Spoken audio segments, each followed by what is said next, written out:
Welcome to the first F day.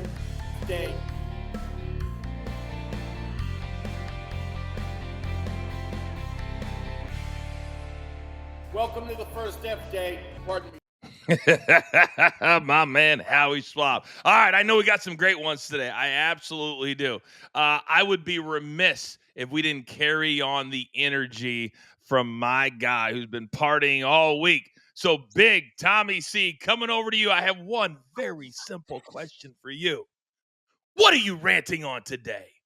You know, Coach, we all watch football. We wait for commercials, but how many more times do we need to see Eli and Peyton Manning in commercials like they need the money? They are in Frito-Lay, FanDuel, Oreo, DirecTV, Got Milk. Unbelievable. Peyton with that 5'6'7" forehead. You see him with his smile. Eli didn't say 2 words as a player. You can't shut him up now. It's gotten so bad, Coach. You know what I want? I want to bring the Kelces back. Yes, please bring the Kelces back into commercials because I can't take the Mannings anymore. I got to be honest. I've been thinking about doing that rant for a month. You only named like 5. There's at least another 5 or 7. Oh, yeah, there is. When I saw there's a clothing company that Peyton is doing now, and I was like, oh my God, they must have the greatest agents of all time, or they're investors in every one of these companies. Yeah. Because I've never seen anything like it.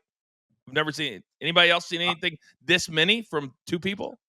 Nope. Nope. Not at all. I want to see him do a Hims commercial. That's what I want to see.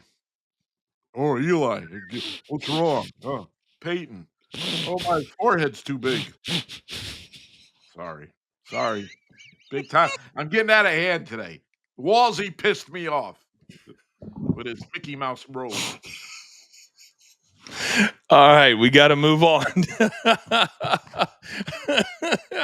I'm going to have to go straight upstairs because I can't go to a serious one. I got to go upstairs. The Dodgers, certainly an incredible win. Many times they could have lost. A lot of stars coming out of that series. But, Brandon, I know you want to focus on one. So my question to you, what are you ranting on today? All of the idiots out there that are talking about Shohei Ohtani is the greatest player of all time. Look, that was the greatest World Series I've ever watched. And I watch every single one of them since I've been born in 1981. If you're calling Shohei Ohtani the greatest player of all time, you're a moron. Just stop. There's no way on earth you're going to tell me as a hitter that he's even better than Miguel Cabrera yet, let alone guys like the real GOAT, Barry Bonds, Babe Ruth, Mickey Mantle, Albert Pujols, maybe. You ever heard of him? Frank Thomas. And then we don't even get me started on pitchers. You're not taking him over guys like Pedro Martinez and Greg Maddux and Walter Johnson and Cy Young and Randy Johnson and Roger Clemens. What are we doing? Yes, he's a unicorn. Yes, he is fun to watch. Yes, he is the greatest player in the game right now. But he is not the greatest of all time. He has 280 home runs in his career, and we're talking about him as the greatest of all time. Shut up and just enjoy the ride. That was amazing. Frank Thomas, though. Wow, Frank Thomas. I once partied with him and Albert Bell at a bar in Kansas City that they had to carry both dudes out, and it was the Wednesday night of the All-Star break, and they were starting the season Thursday in Kansas City. Both dudes carried out, and so I bet against them the next day. Both dudes 3 hits, and they beat the Royals. That's when I knew there were legends and levels to the game. By the way, Tommy, JC1 premium member says Mr. Horny Frog never disappoints. Bringing back some of your greatest hits. Some of your greatest hits. We got to just make videos of everything Tommy says. Mr. Horny Frog. That's great. That was a great one too. That was a great one. That's a great line. I love it. All right. Obviously, we're half sports betting, half sports. But in sports betting, there's always the good, and then sometimes the not so good. Rafael, coming over to you. What are you ranting on today? I'm not going to dive into what happened on Saturday at the UFC, but I am going to dive in what happened since then.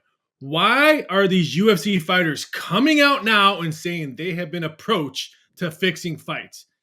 I don't understand why you're doing it now. You should have called someone. You should have called UFC. You should have called federal agents, FBI, because now this administration has told every league, if you see something, you call us. So that means if you get busted for fixing fights, fixing games, you're not just going to get fined. You're just not going to get punished. You're going to federal jail because the FBI is now involved in everything. We even saw something happen yesterday in college basketball. This is something worse than just fighters taking a dive to fix fights. This has been happening since boxing has started putting people in a ring. Yes, it happened to the almighty UFC, but fighters, if you want to stop it, tell someone if someone approaches you. Yeah, that's the thing. I think people, I've seen a lot of novice people who don't know the business say, oh, legalized gambling is the reason for this. No, legalized gambling is what's going to help this. Because now, 30 years ago, there was no phones. There was no digital trace. Now you make a bet on your phone, they can get you like that. And all of these players and coaches should understand that. And I think now that the FBI is involved, I think it'll be better. Won't go away, but will be better. All right, Mikey P. Coming over to you, big dog. What are you ranting on today? I understand as parents, you always want to have your child's back. And, sometimes when your kid starts making millions, shut up and get out of the way. Jaden Daniels' mom, respectfully, I'm talking to you. Don't compare my son to RG3. Well, guess what? He's compared to RG3 right now because he's hurt yet again in his second season. And then I'm going to look at John Morant. Everyone's got their opinions on John Morant. Hey, T. Morant, Mr. Morant, if you will. When you're dressed up with dreads on the sideline trying to mimic your son on Halloween, and then he acts like a you-know-what, maybe pull him aside and maybe get off the court and say, hey, it's time for both of us to grow up. But John Morant, Jaden Daniels, they don't even come close to one. James Odunze, the father of Rome Odunze, the player who I named my dog after. Here's a guy in Rome Odunze. He has 59 targets leading the Bears, 31 receptions, more than halfway to his season total as a rookie last year. And James Odunze saying, trade my son, because he had no catches last week. You know what your son did? He had the best blocks on running touchdowns throughout the entire game. He sprung at least 14 points for your offense. It's not always about stats. It's not always about fantasy football. Shut up, get off your phone, and let your kid play the game.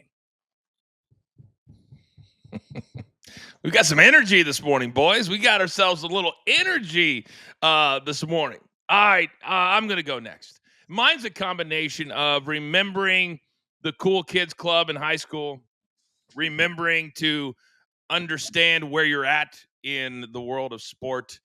And he is simply the gift that keeps on giving. 3, 5, and 1. That's what the Dallas Cowboys are right now. And the last 10 years, and even when I was at ESPN, I watched Stephen A. Smith. And in the wrestling business, we have a term called a worker. And if you can work somebody, you can be a great wrestling personality. Stephen A. Smith is the greatest worker of them all when it comes to the Dallas Cowboys. Because apparently at 82 years old, Jerry Jones forgets everything that Stephen A. Smith has ever said about him or the Dallas Cowboys. And he comes out like he is changing the world. Guys, don't worry about it. We've got trades coming tomorrow. It's going to change our entire team. Great, Jerry. And he was actually truthful with Stephen A. He got 2 big-time names. But here's the problem. You could have done this 3 weeks ago. You could have done this 4 weeks ago. You could have got Sauce Gardner 5 weeks ago. You're now 3, 5, and 1. I counted. There are 10 teams, 10 on your side of the fence that have a better record than you do. 10. There's only 16. So now you made all these trades and you say, hey, this is why you're a terrible owner. This is why your son is not a good GM, because everything is reactionary and not leading the charge. You should have every player in the world wanting to come play. Best facilities, best city, all of it. You don't, because they don't want to mess around with all of the nonsense that's going on. So these 2 trades that you made yesterday, phenomenal. All they're going to do is get you to 6 wins. And that is embarrassing. Stephen A. Smith in the owner's box, sitting next to Jerry, greatest worker in the game. Triple H, The Rock, Stone Cold Steve Austin, they got nothing on you. You are the GOAT.